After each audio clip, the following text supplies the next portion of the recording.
Okay, let's start. So, good day po, ma'am. Good day, classmates. We are the group in, and we will be discussing corticosteroids. Ayan, our module 11. So first, let's start with the chapter objectives. After reading this chapter, the reader will be able to define key terms that pertain to corticosteroids, discuss the indications for inhaled corticosteroid use, list all available inhaled corticosteroids used in respiratory therapy, differentiate between specific corticosteroid formulations, describe the route of administration available for corticosteroids, describe the mode of action for corticosteroids, discuss the effect corticosteroids have on the white blood cell count, discuss the effect corticosteroids have on the beta receptors, differentiate between systemic and local side effects of corticosteroids, discuss the use of corticosteroids in the treatment of asthma and COPD, at lastly, be able to assess clinically corticosteroid use in patients. And, and before we proceed to the discussion proper, of course, let us know some terms. Okay, number one is adrenal cortical hormones, which are the chemicals secreted by the adrenal cortex. Okay, these are referred to as steroids. Endogenous, meaning inside. Okay. Endo, from the word endo, inside, okay, produced by the body. Then exogenous, exo, outside, and manufactured to be placed inside the body, such as yung um, inhaled corticosteroids, ganun. And then the immunoglobulin E, ayan, that is produced by cells in the respiratory tract. Prostaglandin, okay, one of the several hormone type substances circulating throughout the body. Okay, steroids, ayan, our main topic for today, also known as glucocorticoids or corticosteroids, okay, which are agents that produce an anti-inflammatory response in the body. And then, steroid diabetes, hyperglycemia. Um, ito po ay ang steroid-induced na diabetes, no? Which will be discussed further, no? Ayan. Okay. What are the clinical indications? Yeah. For use of inhaled corticosteroids? Let's start. Ayan. So, available po ang corticosteroids natin uh, as for oral inhalation as well as intranasal uh, delivery. Okay?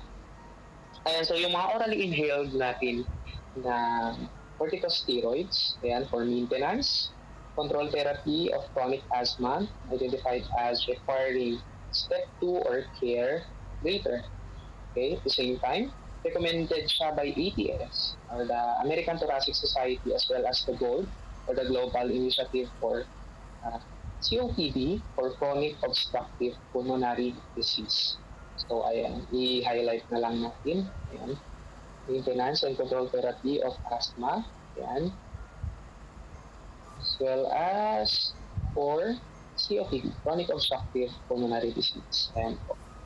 Then for intranasal aerosol agents, corticosteroids natin naman. It is naman for the management of seasonal and perennial allergic and non-allergic rhinitis.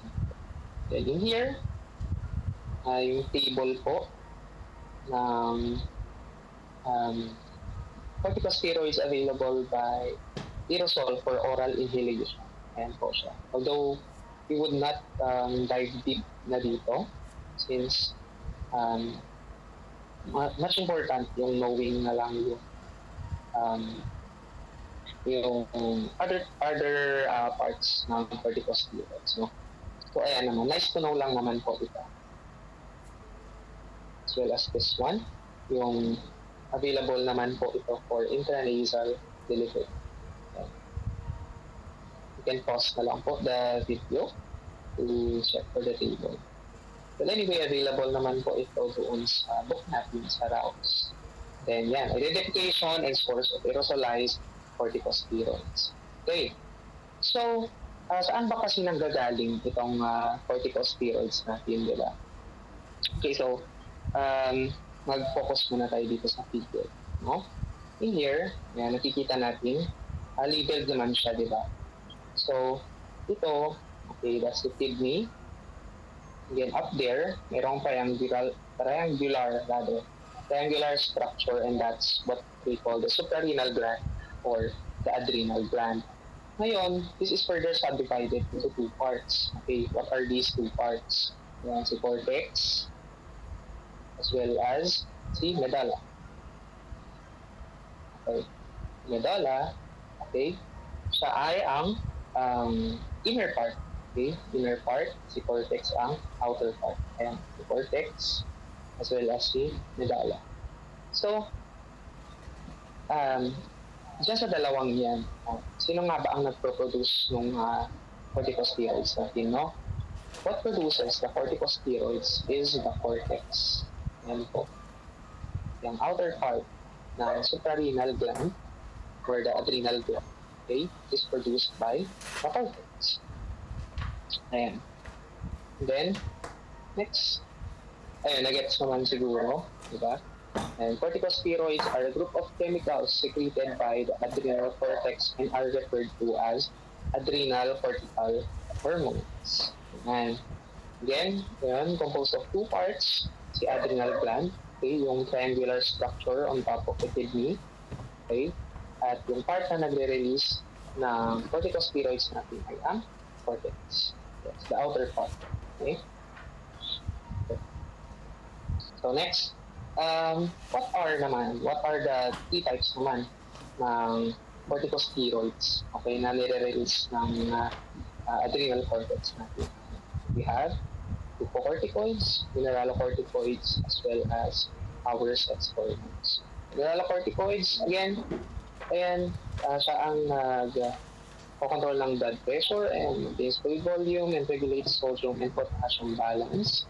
Glucocorticoids, okay, nire-regulate ang metabolism at meron din siyang anti-inflammatory property. Okay? Then, the sex hormones, of course, naman, which plays a role in libido and pubertal development.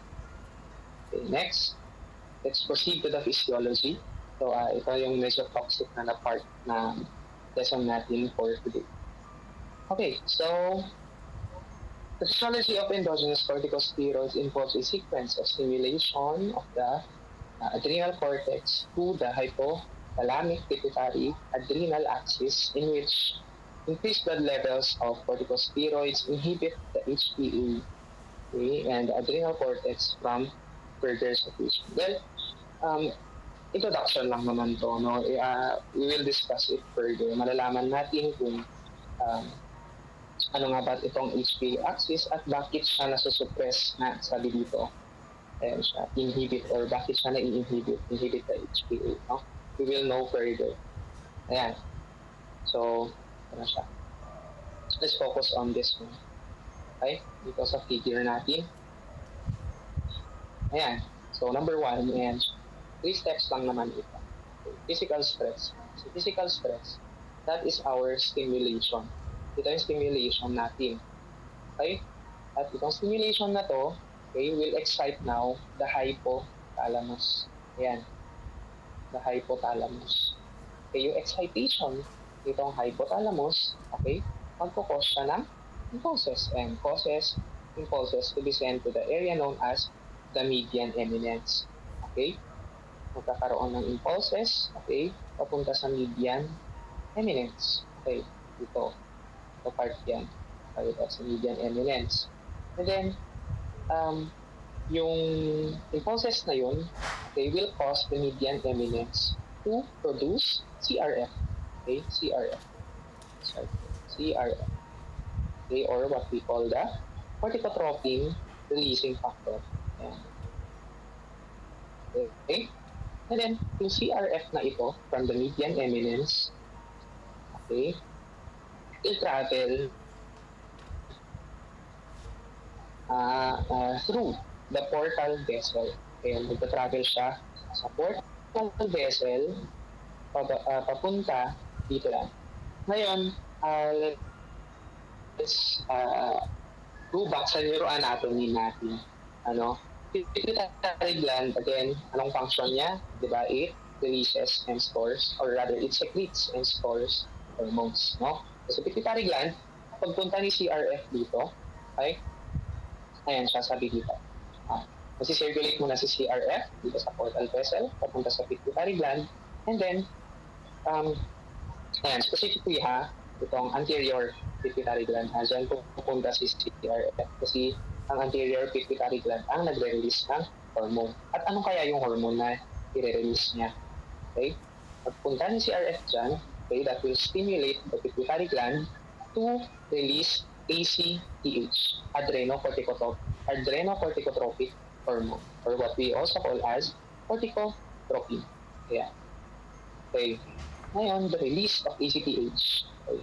The release of ACTH in the bloodstream, okay, ang mangyayari dyan, okay, yung corticotropin natin, okay, i-stimulate niya na ngayon, okay, and corticotropin, no, si ACTH, that's ACTH, right, adrenocorticotropic hormone, kasi ACTH, pupunta siya ngayon kay adrenal cortex, okay, again, ano ang adrenal cortex? Yan yung outer part ng suprarenal gland. Correct.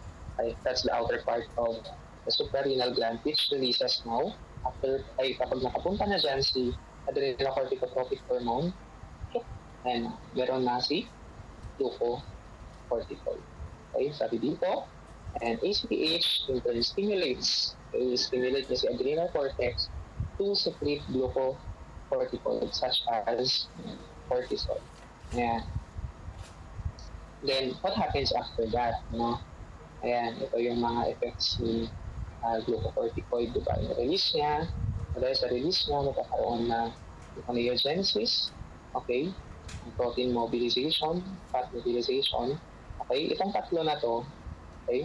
Take note, na these three, sila ang energy producing na effect itong glucocorticoids, no? Energy producing. Ayan. While itong inflammation, yun lang, na-reduce niya ang inflammation. Di ba sabi rin kanina na sabi ko rin kanina na mayroong anti-inflammatory properties itong glucocorticoids natin. Di ba? From that, nare-relieve na yung physical stress. So, ang release ng glucocorticoids, no, hindi yan dire-diretso.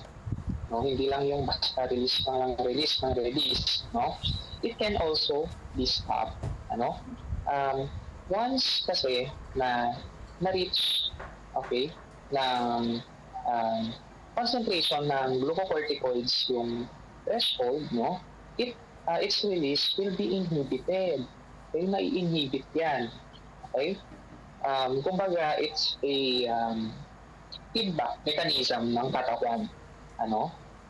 Ngayon ang nangyari dito, no, kapag increase na yung levels ng glucocorticoids sa katawan natin, okay, that will inhibit itong pituitary gland natin. It will inhibit the pituitary gland as well as the hypothalamus, okay, decreasing yung release ng CRF as well as the ACTH.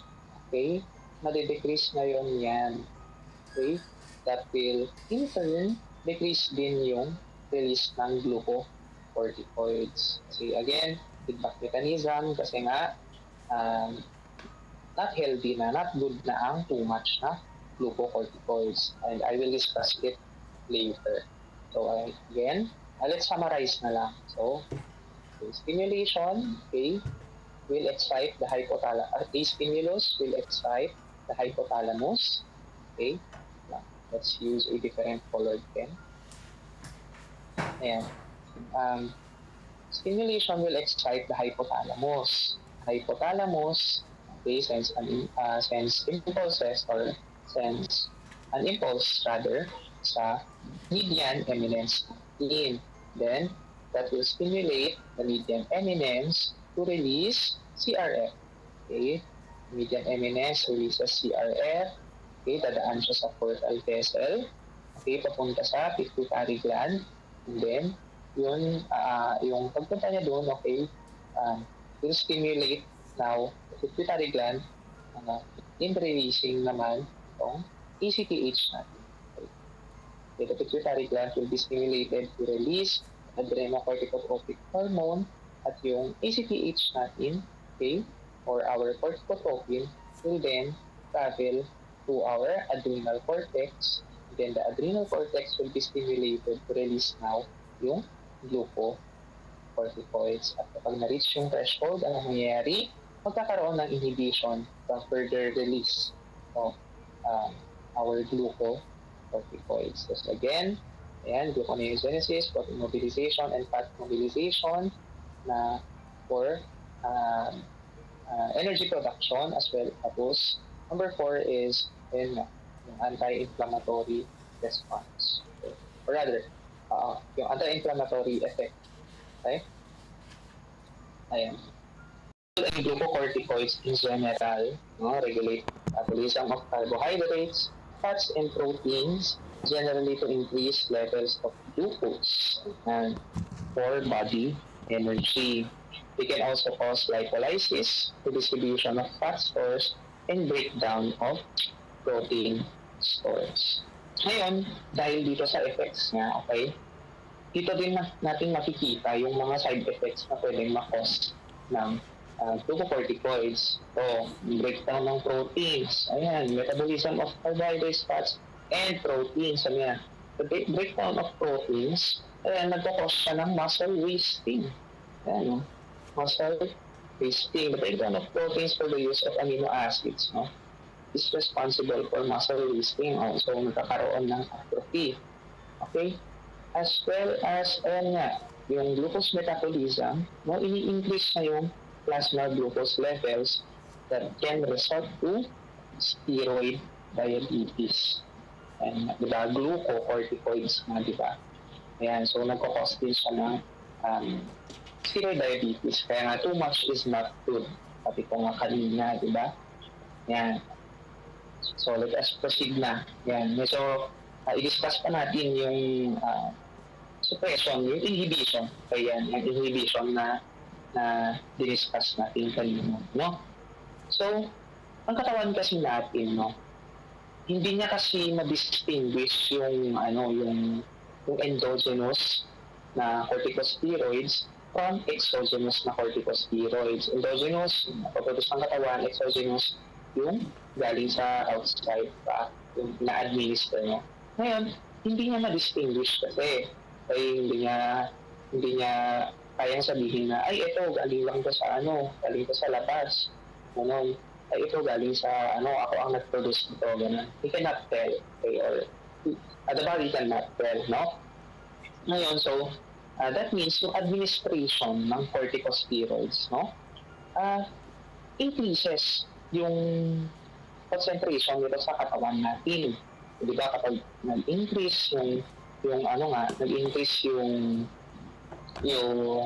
concentration nito sa katawan natin, tapos na-reach na yung threshold, nagkakaroon ng inhibition. Nagkakaroon ng inhibition, di ba? Okay, or the suppression.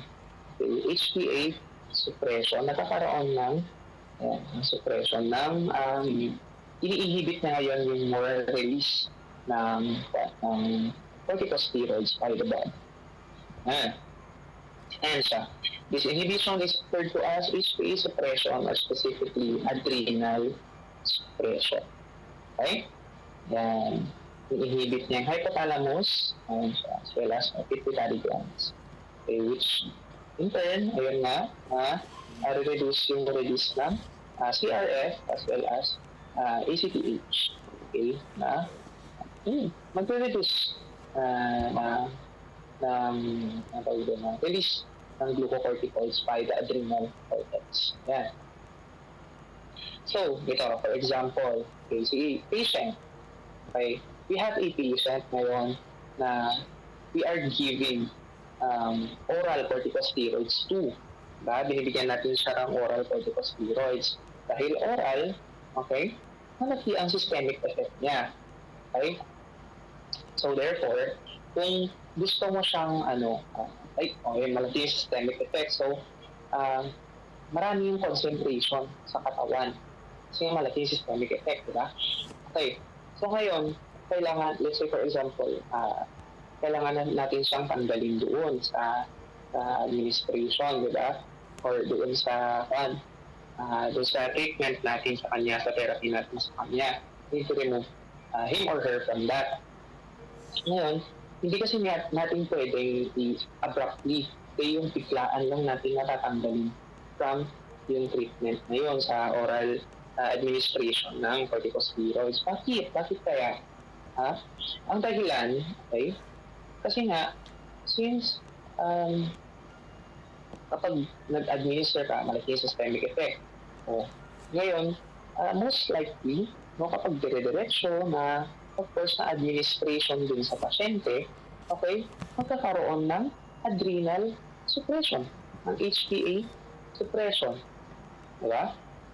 Magkakaroon ng inhibition ng release of more corticosteroids. Ngayon, is that good or bad? No? It's both good and bad kasi depende kasi sa case. Okay? In this case, it's bad kasi nga kapag nangyari yun, yung abruptly mo na tinanggal si patient from the oral administration, okay, walang time na mag-recover ngayon, walang time na mag-recover ngayon si adrenal gland. Okay, kasi ayun nga, bigla mo siyang tinat-off.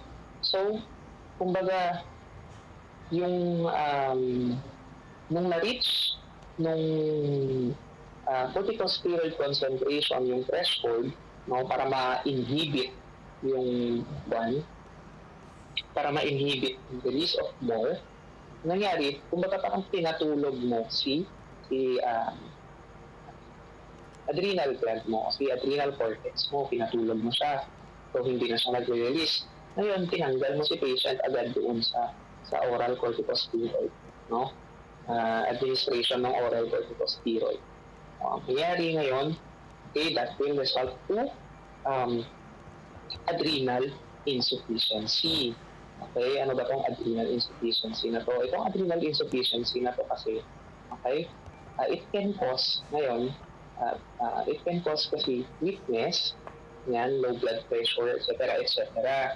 Ngayon kasi, ano nga ba, ulit pabalik tayo sa basics. Ano nga ba kasi ang role ng corticosteroids? Diba, ang role ng corticosteroids is for energy, diba? Energy production as well as yung anti-inflammatory response. O ngayon, hindi nagpo-produce ng corticosteroids na si adrenal gland mo. Wala kang energy, so magkakaroon ka ng weakness at usually severe pa itong weakness na to dahil sa adrenal insufficiency. At the same time, hypotension. Diba? Sometimes shock, it can also lead to shock, no?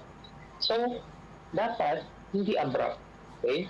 Kasi nga, kapag tinanggal mo yun, tapos, sabihin natin na palitan natin. Sige, palitan natin. Huwag na tayo mag-oral. Mag-ano na lang tayo. Aerosolize na lang tayo. No? Inhalation na lang. Ano? Ngayon, itong inhalation kasi, itong route of administration kasi na to, ano lang siya, very localized lang yung effect niya. Konti lang yung systemic effects nito. So therefore, hindi niya mapapalitan yung hindi niya ma-overcome yung inhibition na kinos ng oral corticosteroids. So hindi niya mapapalitan, wala siyang naiibigay na enough na corticosteroids for the body to use kasi nga very localized yung effect niya at konti lang yung pumapasok sa bloodstream from the aerosolized corticosteroids na nai-inhale the patient.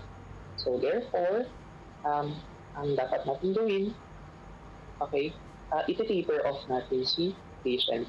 Ano ba ang tapering off?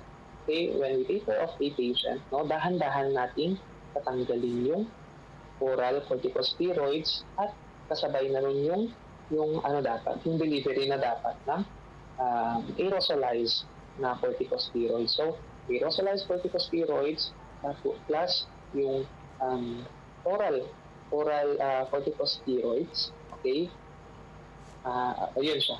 Inhalation, aerosolized plus oral. Okay, tapos dahan-dahan mong aalisin si oral from the patient until ang matira na lang ay yung aerosolized, tapos dahan-dahanin na din natin tatanggalin yun kay patient. Ganun lang. Ganun lang. So, ayan siya. A patient with adrenal suppression cannot be abruptly withdrawn from oral corticosteroids and placed on an aerosol dosage kasi nga hindi enough. Okay? Hindi kayang palitan ng aerosolized corticosteroids um, yung yung hindi niya kayang i-overcome yung inhibition na pinos ng oral corticosteroids at hindi niya kayang ma-replenish, okay, yung loss na yung nawala na corticosteroids mo. Yun, hindi niya kayang ma-replenish yun. So, therefore, the aerosol should be started while the oral easement is tapered off slowly at the same time. So, yun yung ino-note dapat. Ay, yun yung inote natin, ano? Yan. Yan. Let's go na sa diurnal steroid cycle. Okay. So, dito sa diurnal steroid cycle, okay, we also call this as the circadian rhythm, diba? Okay, so itong si dotted. Ayan, yung dotted na yan. The dotted line ay ang ating adrenocorticotropic hormone. Yan siya.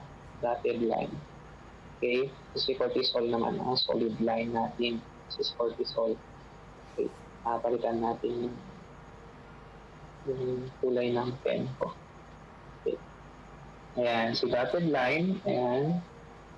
That is the ACTH.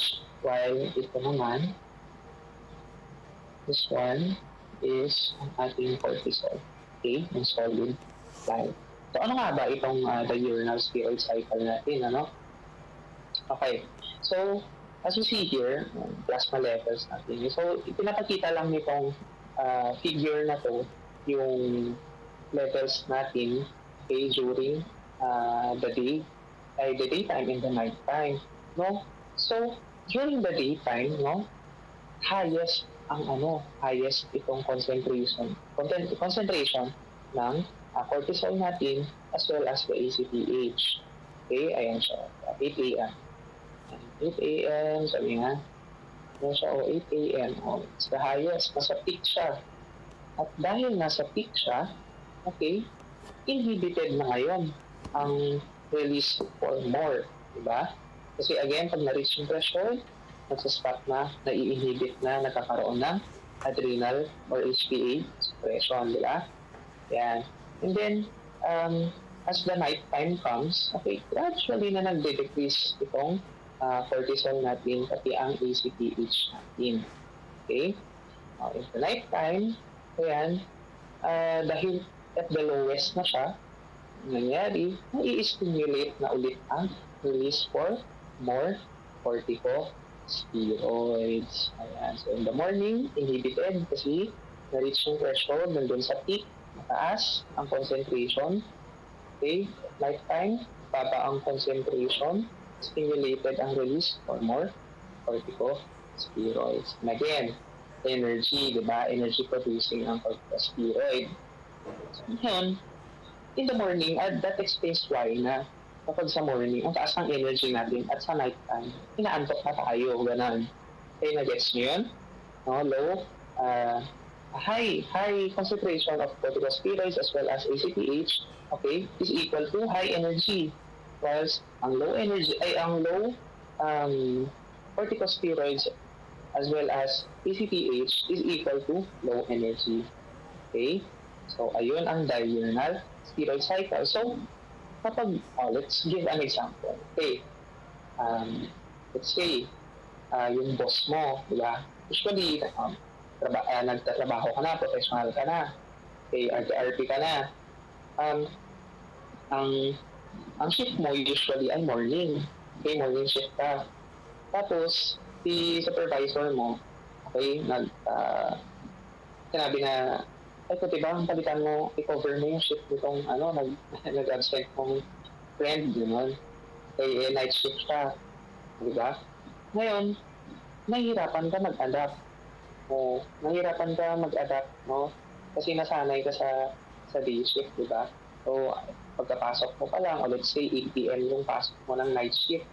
O, pagkapasok mo pa lang, antok ka na. Di ba? O, that's because of the diurnal cycle.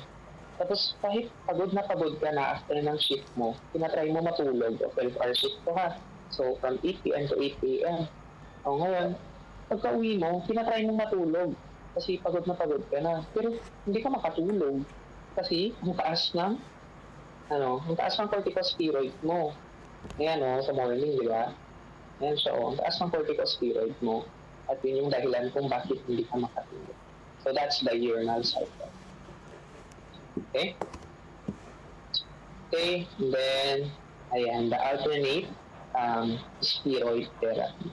So, applying yung diurnal cycle, okay, yung diurnal steroid cycle, i-apply natin dito sa alternate day steroid therapy. No, ngayon kasi, itong alternate day steroid therapy, it mimics the natural diurnal rhythm by giving a steroid drug early in the morning when normal tissue levels are high. Ayan siya. So, yung administration, okay, ng corticosteroids dito sa alternate day steroid therapy, okay, in the morning. Okay, in the morning yung administration ng corticosteroid nito. Bakit in the morning? Kasi nga, the diurnal rhythm, ano ba ang sabi dun? In the morning, mataas yung corticosteroid, so inhibited ang release ng corticosteroid mo.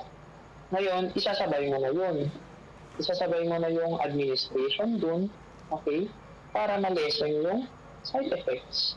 Okay? You administer it, okay, kasi you administer it in the time na mataas na siya dati.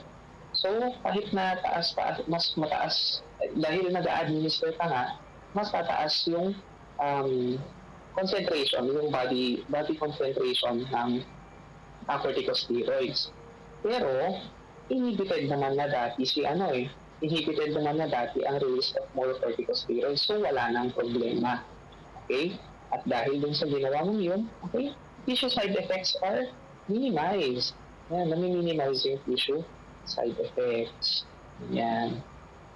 Ayan siya, tissue side effects are minimized because the drug is administered at that time when tissues are normally exposed to elevated corticosteroid levels by the body's data. Okay, so ayun.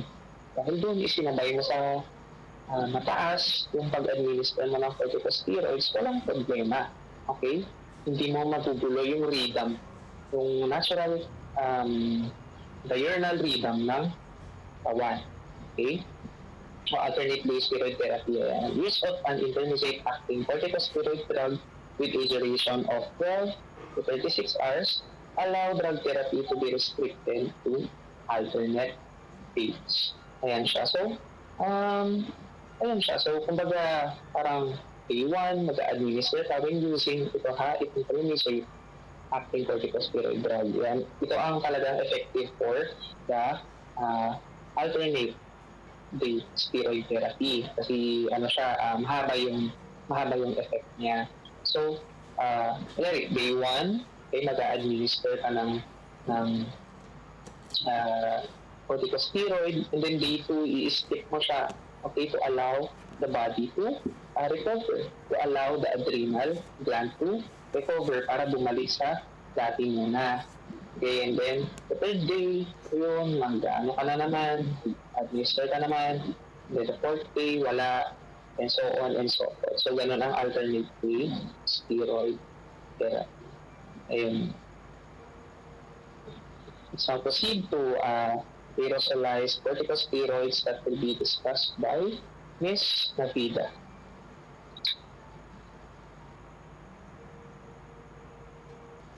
So, aerosolized corticosteroid. So, next slide po.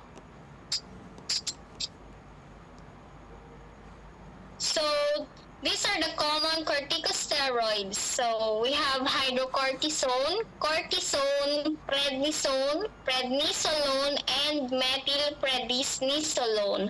all have anti-inflammatory activity. Ano ulit pag sinabi nating anti-inflammatory activity?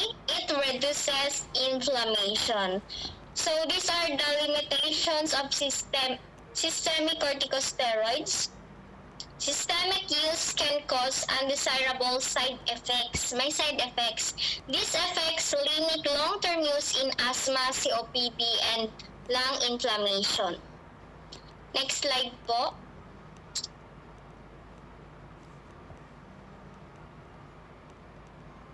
So, what is the purpose of aerosolized corticosteroids? So, it's designed for topical delivery directly to the airways. So, it directly targets po yung lungs natin or the nasal passages. So, what are the advantage po? It maximizes the local anti-inflammatory effect and minimizes systemic absorption and side effects. So, ang kwan natin dito, so remember po natin dito sa aerosolized corticosteroids, ang target po natin, main target ay yung lungs, okay? Ang side effects natin dito, minimal. Tandaan natin, side effects, minimal lang po siya. Okay, next slide po. So here, aerosolized corticosteroid agents. All aerosolized corticosteroid are glucocorticoids. Ano yung glucocorticoids? Yung glucocorticoids, meron siyang anti-inflammatory, okay? It gives anti-inflammatory response. It is used for oral inhalation and via intranasal delivery. So all of the orally inhaled corticosteroids were available as MDI or the metered dose inhaler. So we have 3 dry powder inhaler na pag-aralan na natin to guys sa FRT. We have the Discus, Pulmicort Flex Haler, and Asmenic Bliss Haler with the use of SVN.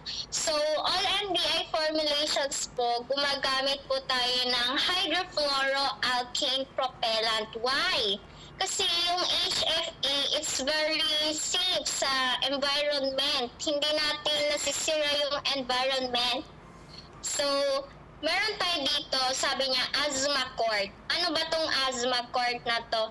Tong Asthmacort na to is a long-term maintenance and prevention of asthma attacks. So, it was discontinued as of December 31, 2010. Kasi bakit na-discontinued? Kasi po gumagamit po siya ng CFC, yung chlorofluorocarbon na propellant, which is very dangerous sa environment. Kaya ngayon po nag-switch po tayo dito sa HFA na paggamit na propellant. Next slide po. So we have the beclomethasone or the brand name, we have the Kivar. Drug class, inhaled corticosteroids, several name, yan. Vanseril Beclovent. Available strengths, 40 microgram and 80 microgram per actuation. So, clinical advantage, it has high local lung effect with minimal systemic accumulation. It has high lung deposition. Remember that, it has high lung deposition. Next slide po.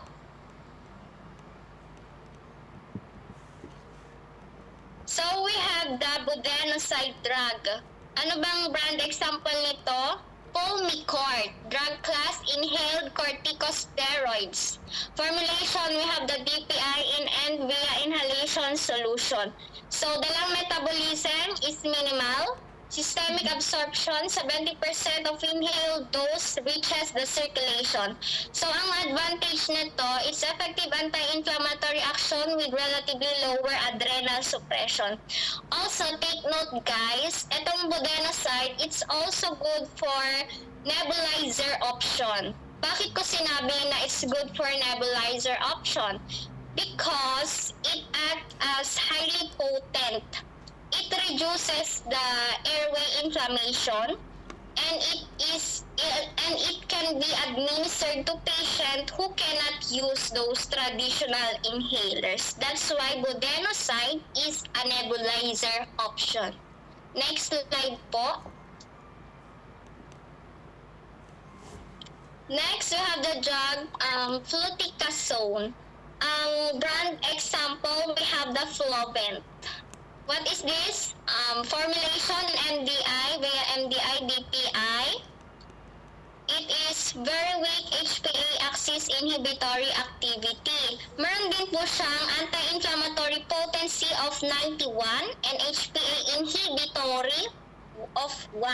So remember natin kay fluticasone, it has high potency. Meaning, pag sinabi kong high potency, it directly, reaches the lungs. Pumupunta siya diretsyo na sa lungs for greater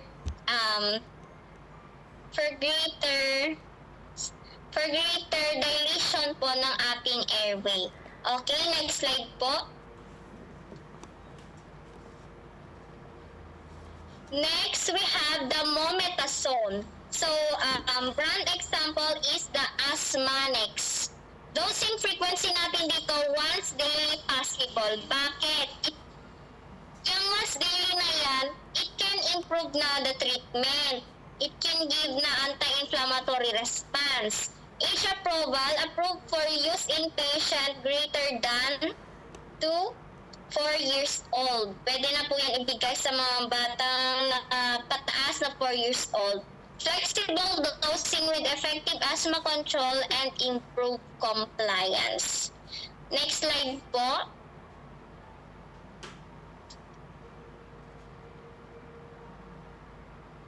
We have the cyclisonide or the brand example, the Alvesco.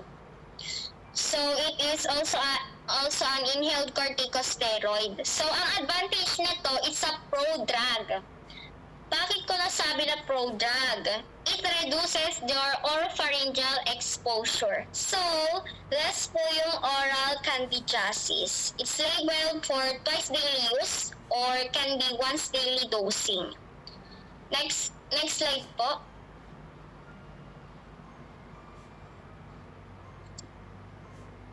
Then we have the mga brand. Fluticasone plus salmeterol. And the brand is the Advair. Yan, drug class. It's a combination. Kaya nga may plus dyan. Nakikita nyo, plus dyan. Yung fluticasone natin, it's inhaled corticosteroids. Yung salmeterol natin, it's LABA, long-acting beta-2 agonist. So, it's a bronchodilator, okay? Its clinical advantage, convenient single inhaler na pagsama na ICS, nagsanib pwersa na si ICS plus LABA. It's superior asthma control compared with either drug alone or placebo. Tandaan po natin sa fluticasone plus salmeterol is ICS plus LABA. Next slide po. Next, we have the budesonide plus formoterol or the brand Symbicort. It's also a combination inhaler, ICS plus LABA. Ang kanya po nito, ang advantage niya, it has rapid bronchodilation combined with effective anti-inflammatory control. It has a fast LABA onset. It has the fastest LABA onset po. Okay, next slide po. We have the mometasone plus formoterol or the brand Dulera. It is again a combination inhaler. Yung mometasone natin, it is the inhaled corticosteroids. Yung formoterol natin, it is the LABA. Ang naman dito, clinical advantage, effective dual therapy delivered in a single inhale. It has a strong control option. Remember that? It has a strong control option. Why? It has a high potency. Daily maintenance treatment designed for patients with persistent to moderate to severe asthma that is not adequately managed by lower level therapies. Kaya, it is used for, it has strong control option. Tandaan po natin, mometasone plus formoterol. Next slide po. Okay, next. Investigational actions of steroids and B agonists. Ano ba tong steroids na to? Steroids increase the beta-2 adrenergic receptor transcription. Ang beta-2, bronchodilation. Inhaled corticosteroid therapy. What is that? Can provide partial protection against the development of tolerance to beta-2 adrenergic agonists. We have the salmeterol, of course. It promotes binding of the glucocorticoid receptor to the response element of cells' nuclear DNA without the glucocorticoid present in vascular cells, initiating the anti-inflammatory effect at least partially. Okay, next slide po. Okay, remember everyone, when we say aerosolized glucocorticoids, all are topically active drugs and that includes beclomethasone, triamcinolone, acetonide, flunisolide, glutanoside, fluticasone propionate, and mometasone furoate. What is aerosol agents? It is available via the oral inhalation para sa mga may asthma and COPD, and through intranasal administration naman para sa mga may rhinitis. Okay? Next slide po. So moving on, we have to go to pharmacology of corticosteroids. Next slide po. So what is glucocorticoids again? It's a lipid-soluble and act on intracellular receptor to produce anti-inflammatory effect. So it is fat-loving. Okay, next slide po. Ayan. Bago tayo pupunta sa glucocorticoids anti-inflammatory mechanism, we have trivia muna. Let's recall. Yung mga napag-aralan natin noon. So, what are the triple response of inflammation? So, the triple response of inflammation are the redness. Number 1, redness. Take note, redness. Number 2 is the flare. Number 3 is the wheal. Pag sinabi natin, maybe scenario tayo dito. Yung patient mo has asthma. Then, na-expose siya sa dust or alikabok. So, sa loob ng lungs niya, andito na yung tatlo na triple response. So, ang unang mangyayari doon, may redness, dilation ng blood vessels ng pasyente na may asthma. Namumula na yung airway lining niya, nagiging masikip na po yung daanan ng hangin. Next is the flare, the flaring. What do I mean by that? Kumakalat na po yung inflammation. And it takes like 15 to 30 seconds po sa buong airway tree. So, mas lalong sumisikip po yung daanan ng paghinga ng patient na may asthma. And next po, it's the wheal. Ano yung wheal? W-H-E-A-L. Ito po yung pamamaga. Pag-ipon ng fluid sa airway walls. So, mas lalo pong sumisikip yung bronchi, then may mucus pa. So, plus hirap huminga, then nagwi-wheezing yung patient na may asthma. So, ganun po ang epekto ng triple response. Yun po yung triple response ng inflammation. So, going back dito sa anti-inflammatory mechanism natin, yung number 1 na nangyayari, cell entry and receptor binding. Number 2, it binds the receptor activation.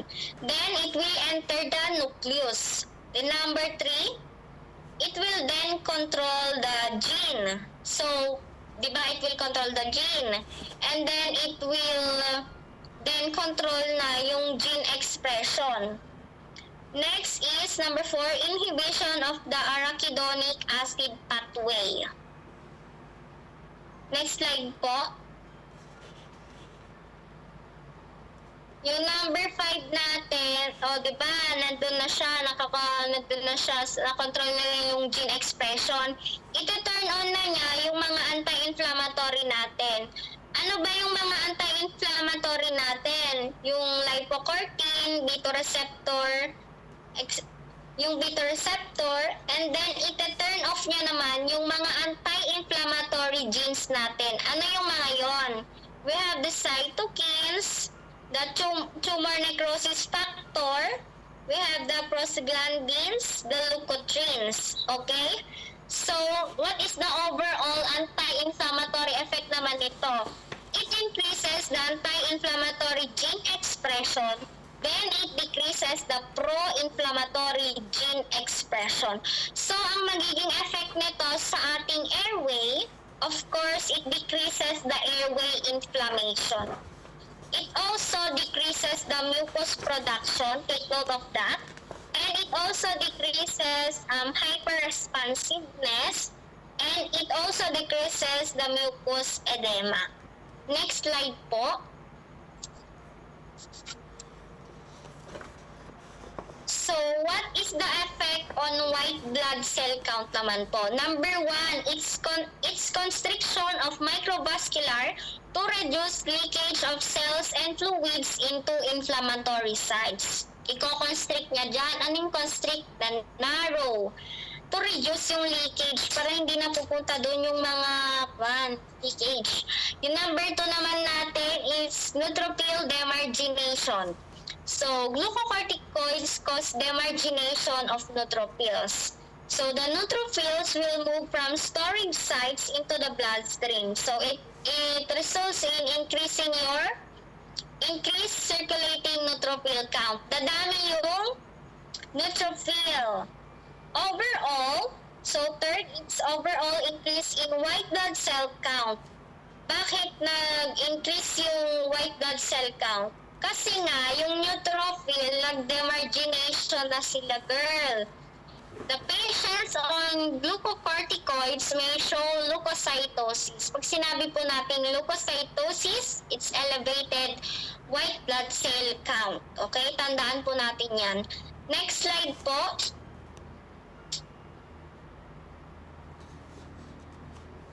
So, what is the effect naman on B receptor or beta receptor? Number 1, restoration of B receptor responsiveness. Glucocorticoids restore responsiveness to B adrenergic stimulation within 1 to 4 hours po after yung IV administration. Number 2, increased B receptor availability. Glucocorticoids increase the number of B receptors on cell surfaces. It also increases your receptor availability for stimulation. And lastly, it enhances your B agonist binding.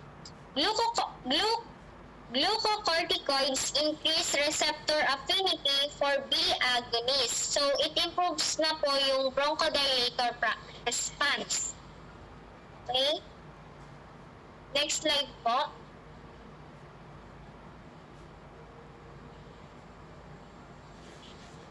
Tapos na po. So, we're talking about hazards and side effects ng steroids. Next slide. So, systemic steroids are effective para sa mga sakit na may pamamaga like asthma or rheumatoid arthritis, pero they carry significant risk din po. Pwede itong mag-cause ng problem tulad ng high blood pressure o diabetes pag matagal gamitin. Kaya naman po inhaled aerosol steroids yung laging ginagamit ngayon o mga gamot na inihihinga lang. Parang yung inhaler na ginagamit ng mga may asthma, mas konti yung side effect nito while maintaining therapeutic benefit pero effective pa rin naman ito. And systemic steroids have psychological impacts on multiple body systems. Ibig sabihin po is nakaka-apekto ito sa iba't ibang parte ng katawan tulad ng puso, kidneys at immune system natin. Next slide.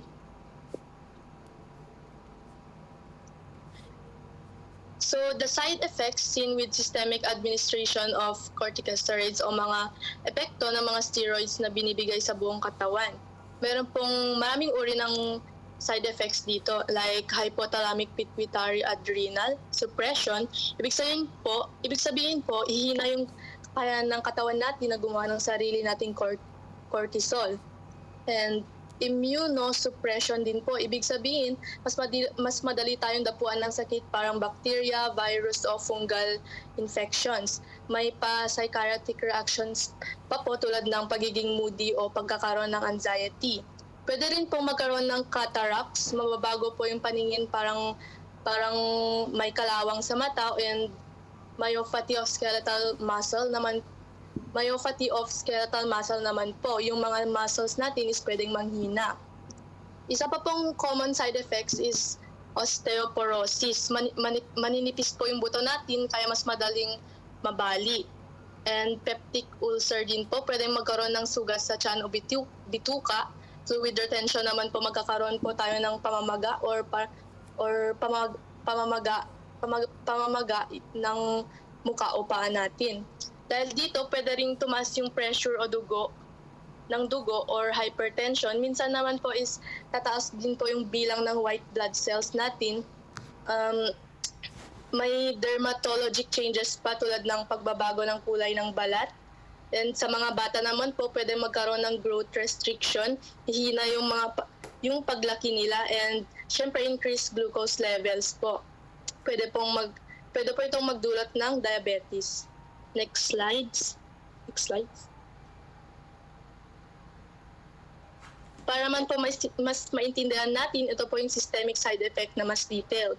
So, HPA suppression, yung mga exogenous steroids, mga steroids na galing sa labas ng katawan, is pumipigil sa paglabas ng ACTH or adrenocorticotropic hormone. Ito yung hormone na ginagawa ng pituitary gland, isang maliit na gland sa ilalim ng utak, and cortisol sa katawan natin. Yung paggaling po nito is depende sa pasyente or dami ng gamot and gaano katagal ito ginamit.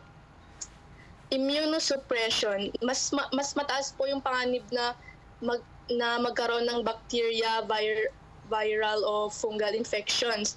Example po is mas madaling magkaroon ng sipon o ubo na hindi mawawala.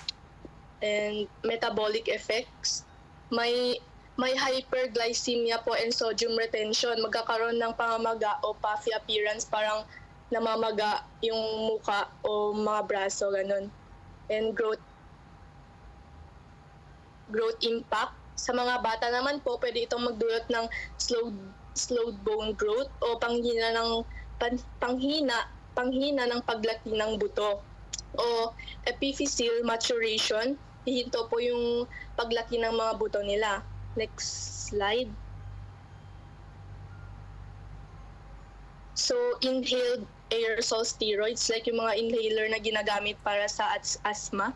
Una po, pagdating sa systemic side effect with aerosol administration is yung HPA suppression dito is minimal o wala pa po kapag mababa lang yung doses. Pero kapag mataas na po yung doses, is kung mataas na po yung dami ng gamot, may panganib pa rin po to. And yung dahilan naman po kung bakit ginagamit ito is para ma-reduce yung risk ng systemic therapy o mas konti yung masamang epekto sa buong katawan.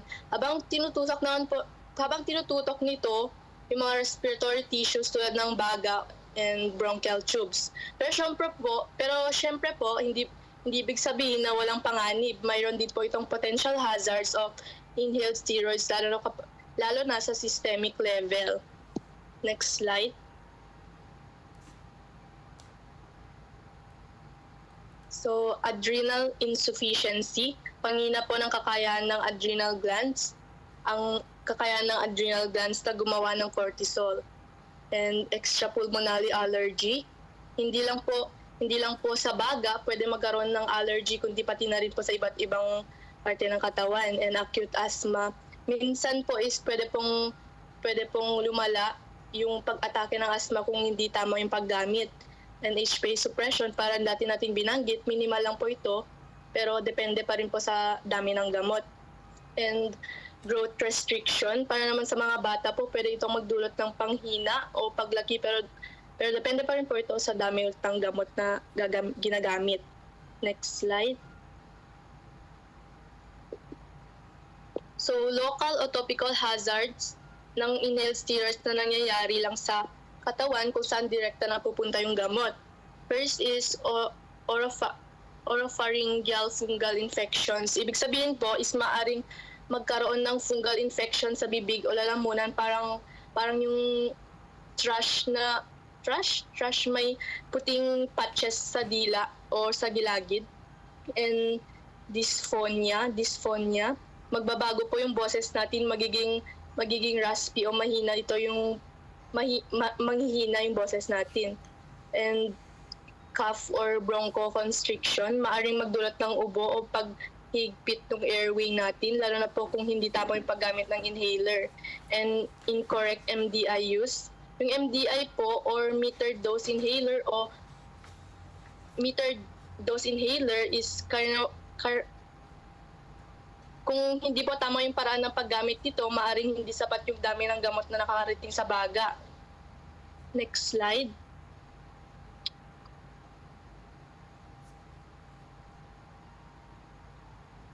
So, systemic risk factors of inhaled steroids. So, first, yung dose. Bihira po ang HPA suppression kung mas mababa po sa 800 microgram per day para sa mga adult and 400 microgram per day naman po para sa mga bata. Pero kung lampas na po sa mga threshold na yun, tataas na po yung risk. Second is bioavailability. Yung inhaled steroids po is may mababang oral bioavailability, which 1 to 22% lang po. Ibig sabihin, konti lang po yung na-absorb sa katawan through mouth. Pero yung bahagi pong nalulunok is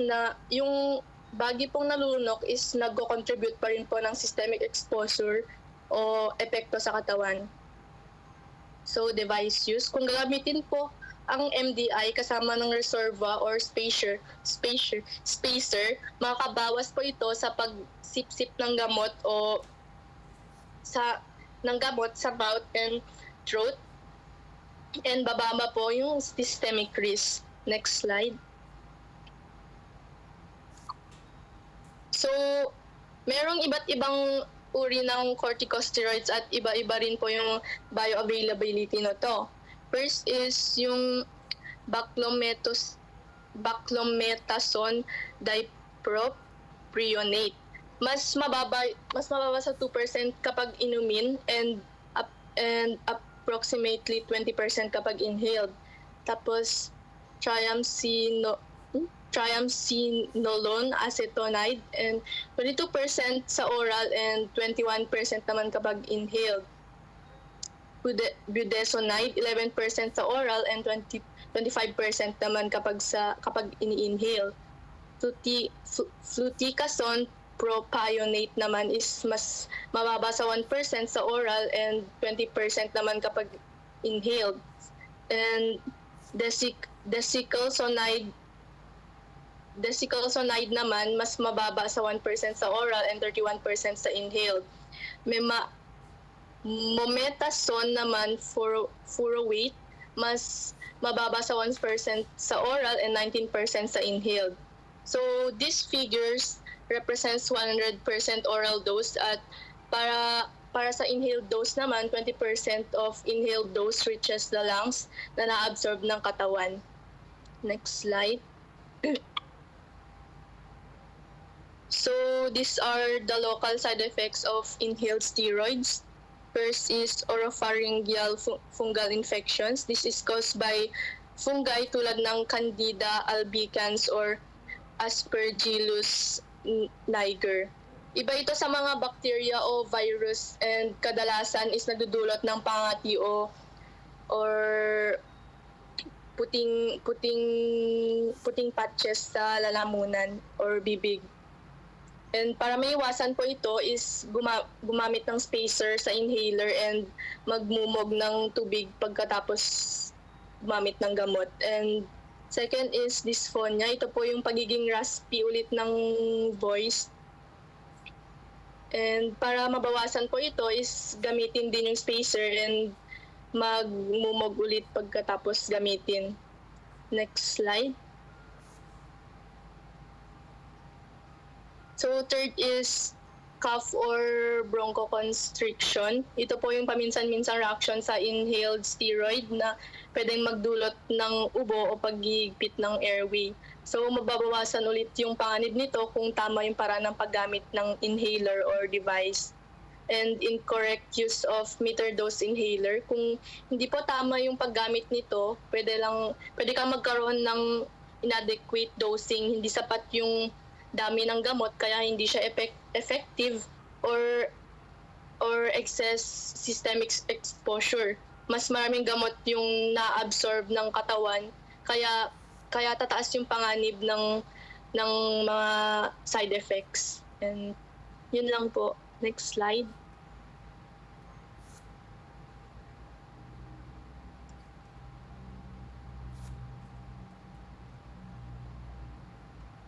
Yan lang yung kanina.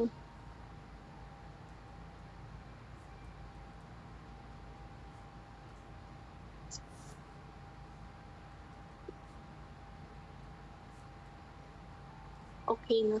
Sino dyan? Si Erica. Go na. Okay na ba? So dumako naman tayo sa clinical application used in asthma management. So next slide please. Primary status, identified as first-line long-term control therapy for mild to moderate asthma. So ibig sabihin kapag meron kang mild to moderate asthma, ang corticosteroids ay isa sa unang gamot na inire-recommend para sa long-term control ng condition. So hindi ito sa biglang pag-atake ng asthma, kundi para mapigilan yung pamamaga sa airways na nagkukos ng mga symptoms. So sa paggamit nito, mas nababawasan ang possibility na magkaroon ng matinding asthma. So international guidelines, GINA 2009 or Global Initiative for Asthma. Ito naman yung pandaigdigang organization na nagbibigay ng mga strategy para sa asthma management. So sa NAEPP, EPR3 or National Asthma Education and Prevention Program, ito ay isang program sa US na nakatuon sa education at pag-avoid sa asthma. So next slide please. Pathologic target. Targets bronchial hyperresponsiveness. So ano nga ba ang bronchial hyperresponsiveness? Bronchial hyperresponsiveness, ito yung pagiging sobrang sensitive sa airway na direktang konektado sa pamamaga ng daanan ng hangin. So ang corticosteroids ang nagpapababa ng sobrang reaction ito. So addresses the chronic inflammatory disorder of the airways involving complex cellular interactions. So dito naman sa chronic inflammatory disorder, kinatakal nito yung matagal ng pamamaga sa airways na kinasasangkutan ng complicated interactions ng mga cells. So sa madaling salita, pinapakalma nito yung pamamaga para hindi na maging hyperresponsive ang lungs. So clinical objectives, achieve control of asthma symptoms, significant of reduction of exacerbations, and long-term improvement of overall lung function. So, next slide po.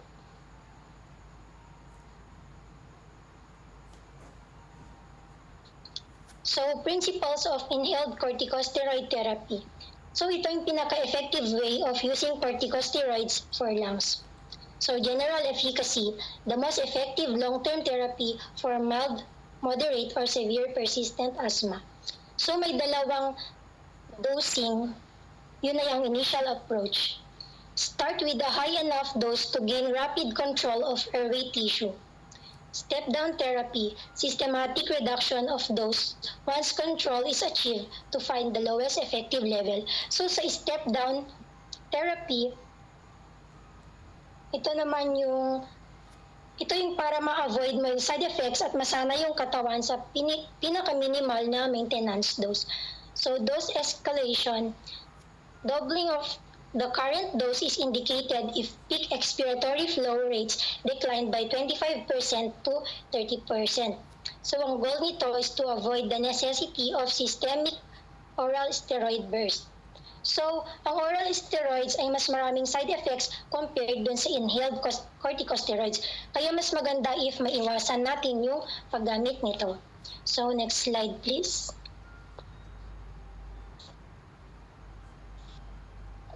Compliance. Patient may lack confidence in ICS because it does not provide immediate bronchodilation. Requirement. Any reduction in management must be monitored by symptoms and the need for beta-2 agonist. Short burst. Oral steroid may still be required for short periods to regain control if asthma is not controlled by ICS alone. Next slide, please.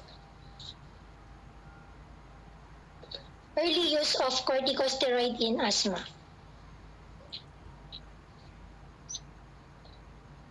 Core benefit. Addition of ICS to first-line beta-2 agonist maintenance reduces morbidity and hyperresponsiveness. So kung maaga mong idadagdag ang ICS sa first-line beta-2 agonist maintenance, mas nakakabawas ito ng morbidity at hyperresponsiveness. Prevention of remodeling supports the earlier use of ICS to prevent irreversible or weight changes. So, dito naman sinusuportahan nitong mas maagang paggamit ng ICS para maiwasan ang permanenteng pagbabago sa airways. Next slide, please. Clinical evidence. Test group. Patients on budesonide 1,200 microgram per day for 2 years, then 400 microgram per day. So sa findings, showed significantly decreased bronchial response to histamine compared to terbutaline. So dito naman, napatunayan na yung budesonide ay mas nagpapababa ng bronchial response sa histamine compared sa terbutaline. Next slide.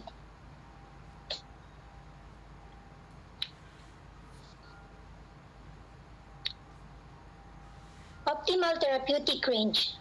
According to Masoli et al., ICS is the most effective at a range of 400 microgram per day. Pediatric consideration acceptable as primary therapy for children, alternative to cromolyn sodium or leukotriene modifiers. So next slide po. Inhaled corticosteroids for acute severe asthma.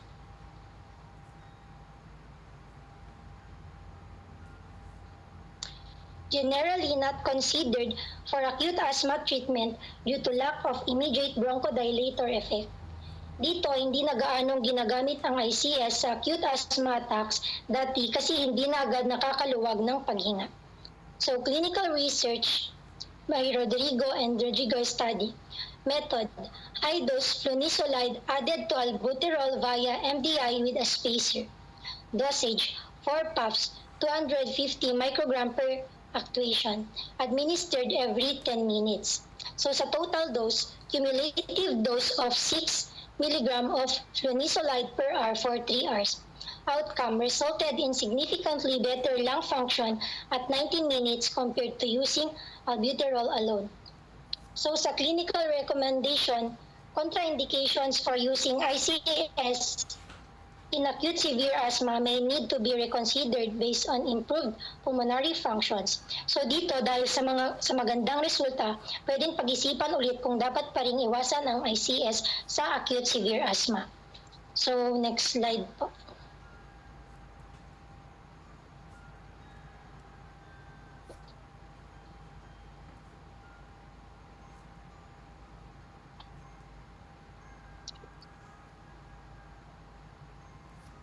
Dun sa best, use in chronic COPD.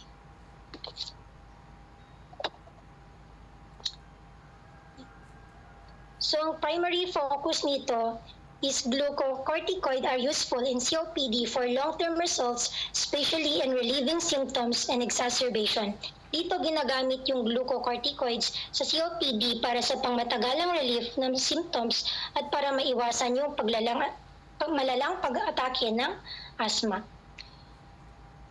So sa guidelines, based on 2004 ATS guidelines and 2009 GOLD guidelines.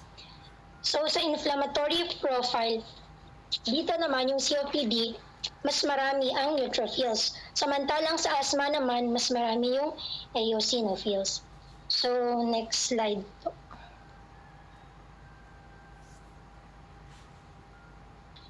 Clinical impact reduces symptoms and mortality, little to no effect on FEV1, lung function during immediate use. Acute exacerbations, oral or parenteral steroids are preferred over inhaled ones for rapid relief. Ito naman yung para sa biglang pag-atake o mas maganda ang oral or injectable steroids kaysa sa inhale para mas mabilis yung epekto nito.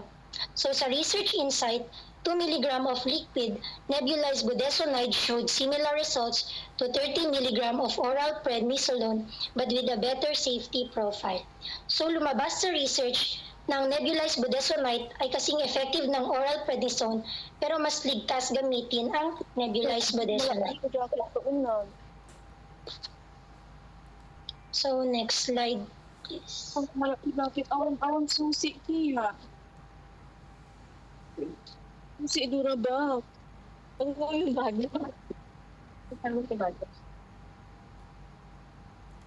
Clinical use and consideration for ICS. Next slide.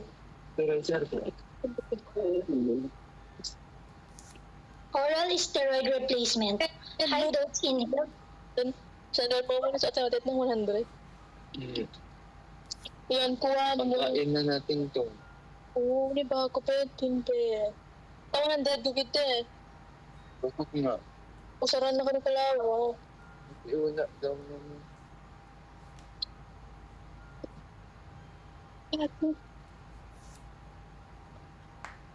Okay na po. So, oral steroid replacement. High dose inhaled steroids 2 to 4 times the usual dose can be tried to reduce or replace oral corticosteroid dependence. So, pwedeng subukan ng high dose inhaled steroids para mabawasan o tuluyang mapalitan ang pagdepende sa oral steroids.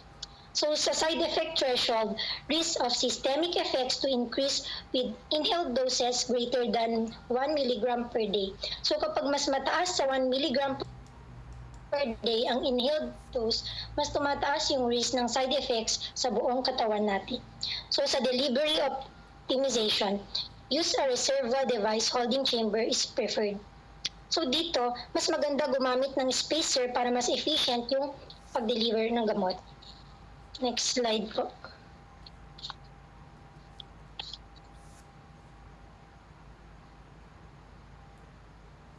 Combination therapy. Use of long-acting beta-2 agonists or LABA like salmeterol may prevent the need to increase the inhaled corticosteroid dose. So ang paggamit ng LABA tulad ng salmeterol kasama ng ICS ay pwedeng maka-help para hindi na kailangang taasan ng dose ng ICS.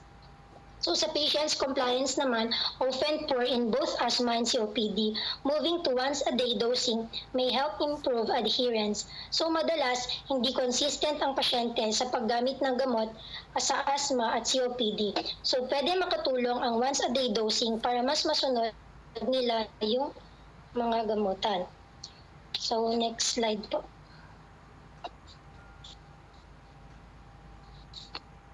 Respiratory care assessment of ICS therapy. So, pre-treatment assessment. Verify correct use of delivery systems like MDI, SVN, or DPI. So, kailangan i-check kung tama yung paggamit ng pasyente sa inhalers, nebulizer, o dry powder inhaler para siguradong effective ang paggamot. So, instructional focus. Ensure the patients understand that ICS is a controller agent, not a rescue bronchodilator. Next slide, please. So, dun po sa instructional focus, dapat maintindihan ng pasyente ng ICS ay pag-control ng asthma, pang-maintenance at hindi pang-rescue pag inaatake. So basically po, bago at habang ginagamit natin ang ICS, importante din ang tamang assessment at education ng pasyente para maging successful yung therapy at maintindihan nila yung role ng gamot. So that concludes my part of the report po. Thank you. And thank you po, ma'am. Thank you po, classmates, for listening. This is Group 10 reporting Module 11, which is corticosteroids. Maraming salamat po and have a blessed day ahead.